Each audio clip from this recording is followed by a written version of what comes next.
Hey guys, Ricky here, and thanks for tuning in this week to the DoD Contract Academy podcast. So this week we've got a different angle. I'm not interviewing anyone. This is episode 99. Episode 100 is coming up next week, and I have a really great guest, a big announcement, a really great solution that a good friend of mine and a company that I really enjoy working with and appreciate what they're bringing to the marketplace. They have something that they're going to be discussing with you. I think it's pretty exciting. So you can stay tuned. We'll hit that episode next week. This week, it's just me. So you're stuck with me this week, but I have what is going to be exciting for some of you, a topic about military veterans owning businesses, starting businesses that sell to the military, or military veterans working for companies that are selling to the military. Why this is a good idea, why you should consider it, why it works for me. And if you're not a military veteran, if you're a business owner, or maybe you work on a team, why you should be considering bringing people with military experience on your team. Now, you may be doing that already. I can tell you some of the best account executives and business developers I know, military veterans, and some of the best small innovative research companies I know, or innovative tech solution companies I know, are also owned by veterans. So there's a lot to unpack here, but let's get started. So why might you, as a military veteran, why might you consider this space? So if you're transitioning out, if you're retiring, if you just, went in for a couple of years, why are we thinking about selling to the military or working in this environment? Well, first of all, this could be a very lucrative place for you to be, right? This is a place where your experience as a military veteran is not only going to be valued, it's sought out, it's needed. So let's talk a little bit about some of the reasons you're valuable here. What are you bringing to the table? One is the military culture, right? So when we think about the Department of Defense, the military services, they're spending an enormous amount of money. In fact, usually half of the spending each year, half of the U.S. federal spending each year that goes to small businesses is usually through the Department of Defense. Now that fluctuates, that goes up and down, but fact remains that the DoD is a huge purchaser of goods and services from small businesses, and of course, large companies as well, right? So the big defense companies are always looking for people with military experience, and you have familiarity with that military culture, right? You understand the language. It's funny when my wife and I, whenever we get into an environment, whether it's going out to dinner or some people come over, and I have the ability to start talking with either someone I know or someone that just also served, she doesn't even want to be in the same room, because what she'll describe is, it's going to be acronym soup. It's like they're talking another language. I understand every fourth word. I don't even want to be there. And I get it, right? I've certainly been in situations like that in other industries, but the military in particular is bad about that. And it takes some time to understand the acronyms, the mission, just what you experience as a military person, what the person across the table from you has also experienced. What's the mission set? These are things that you understand natively because you served. And it's that in and of itself brings value to the table. Something else that you have as a military person that drives your value in this industry is your network. Some companies will hire you for who you know. Now, I have my own thoughts about exploiting your network. I think that you can build a network of people that can buy the type of thing that you're selling, the product, service, technology, whatever it is. It takes time to do that, though. You already come with a network and you know how to do things, right? You know how to get onto a military base. If you're retired, you can just show your retired military ID card and get on there, go to the office where the meeting's at. These are things that, there's some people out there that have never been on a military base. And I would say that's most of them, right? I've worked with companies where, I've taken them onto a military base for the first time, and they're just like, I'm blown away that this is amazing. So that is also valuable. There are also many programs. If you're going to start a business, right? If you want to start a business selling to the government, there are programs out there that can support you in starting your business. When you go through TAP, which is the Transition Assistance Program, leaving the military, there are programs that they can hook you up with to help you do a business plan, help you build your business. And on top of that, when we're talking about if your business is selling to the government, and I like to focus on the military for this podcast, but there are certifications that you can get as a military veteran for your business. If you happen to be service disabled, you can get the service disabled veteran-owned small business certification.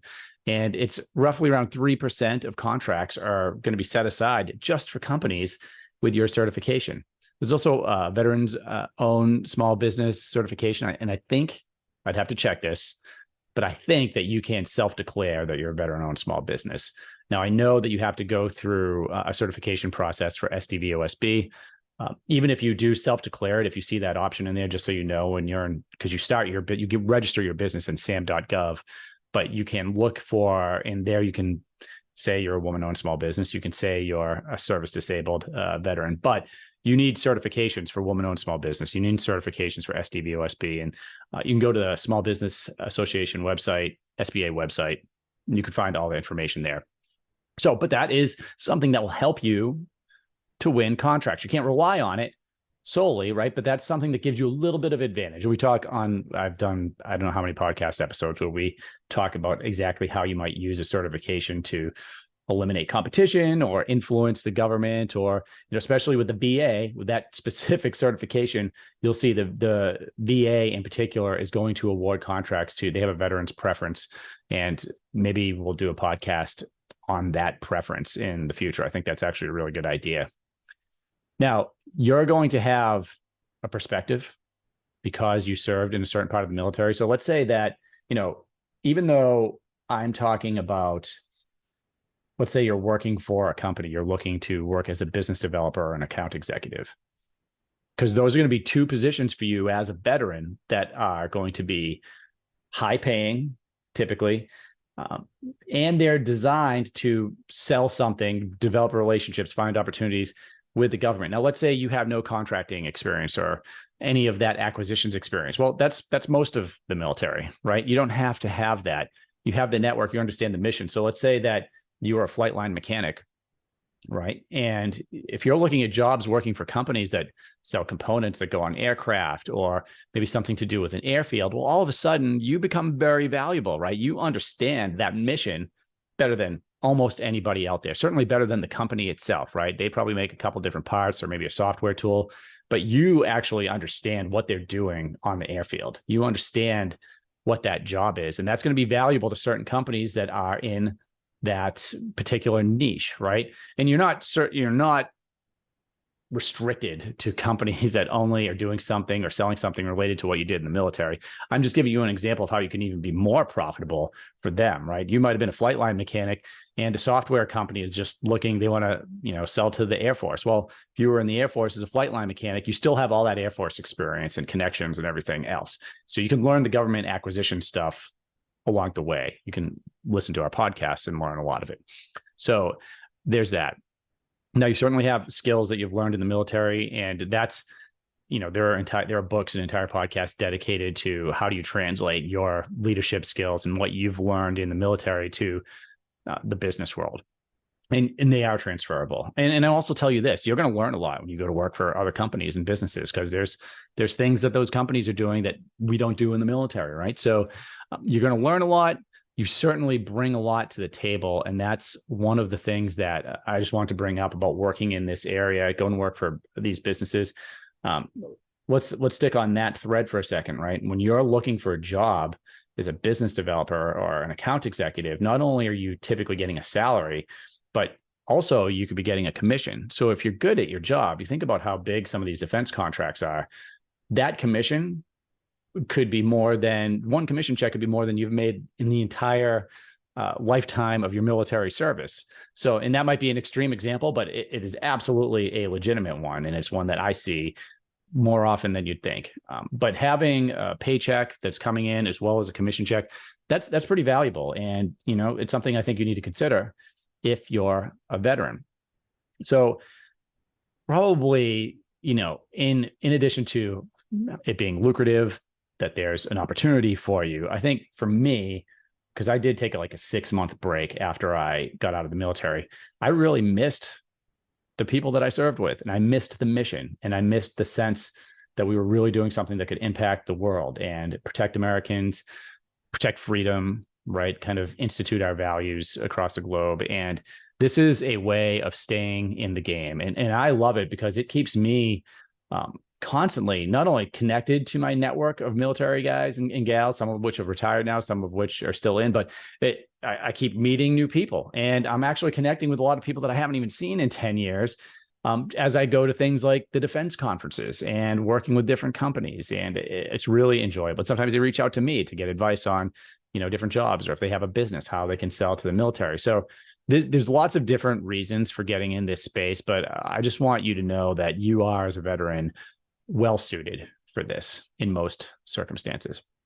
Now, what about everybody that's listening to this that is not a veteran, right? If you didn't serve in the military, well, if you're a business owner, for all of the reasons I just listed, hiring someone with military experience is extremely valuable for you. The best, without question, the best business developers, salespeople that I know have either prior military experience, and I mean salespeople, people that are selling to the military or to the federal government. They're either prior military or prior government. And one thing to consider is looking at hiring reservists and people in the Guard. And this actually brings up a whole new string of benefits that a military person is going to bring to the table, right? So even if you're applying for a job, this is something that you probably want to put on your resume or focus on, right? So you come with a security clearance if you're a reservist or you're in the Guard. And if you retired, you had a security clearance for however long you were in the military, right? That is valuable, especially now in these days, right? So there's some stuff in the news now that I don't like to see, and you probably don't either. There's a lot of individuals out there not taking care of classified information the way that they're supposed to, right? Now, I think that's the exception. The military trains us very precisely on what you can do and what you can't do. And that's going to be valuable for businesses. It's also going to be valuable that you come with a clearance, right? It's very expensive to obtain a clearance and maintain that on the commercial side. You're bringing that to the table. So if you're a company and you're looking to hire, if you get someone that's in the Guard or in the reserves, they have an active clearance. Something else that they have is they have an active network. They're not retired. They're going in, whether it's on weekends, couple of weeks a month, or maybe they're working active, for a month out of the year, as a reservist or a Guard person. That's great, because wherever they're working, they're maintaining their network. They're using their email systems. They are being briefed. They're going through training, and all of this stuff is going to pour into your company. And it's going to be very beneficial. That and everything that I just listed really makes a compelling argument for hiring military veterans and Guard and reservists to work in your business. It makes a very compelling argument, I think, for a military individual that's transitioning out, that's wondering what they're going to do, to start looking at business development, account executive. Even if you didn't think sales was in your, what you want to do, start taking a look at it, because, I really enjoy it. Sales isn't for everyone, and that's true. But it may not be exactly what you think it is. Selling to the government is a long process.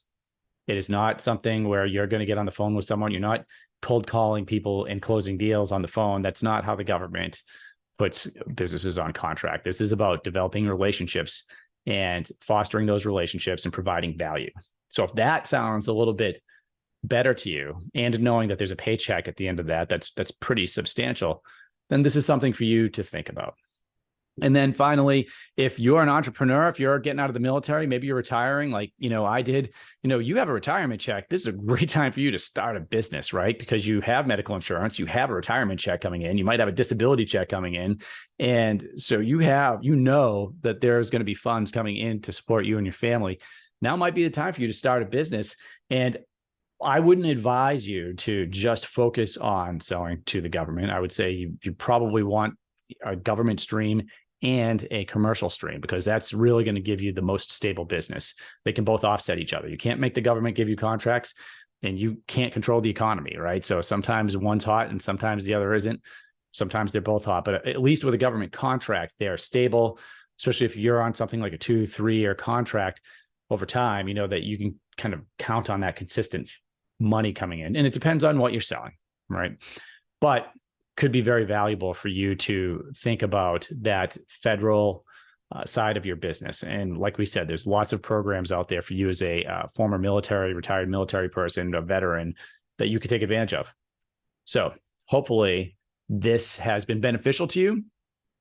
If any of you out there want to learn more about selling to the government, or if you have a business and you want some help with any of the areas, we're talking about business development, that piece of it, contract management, if we're talking about the cybersecurity requirements, which are extensive, and that we have people on our team that just specialize in that. So just specializing in doing the certifications and the self-assessments, getting ready for CMMC, FedRAMP, getting an approval to operate, the Platform One. So the list goes on. If that doesn't mean anything to you, there's some other episodes that we've put out that go into that in depth. But if you're looking for help with any part of the federal sales pipeline of that process, head over to dodcontract.com. We have some free resources on there. You can schedule a consultation if you're interested in some of the paid resources where we work with you, or if you're just looking for a course on, hey, what is the process, like the real process? How do I really find and influence requirements? How do I really target different offices in the government and sell my product or solution? We have a course that you could sign up for that's relatively inexpensive. And if you're a veteran and you want to take that course, shoot me a note, shoot me an email, and I'll give you a discount to get in there. Hope that helps. I'm really looking forward to next week's 100th episode. Stay tuned for that, and I will see you next time.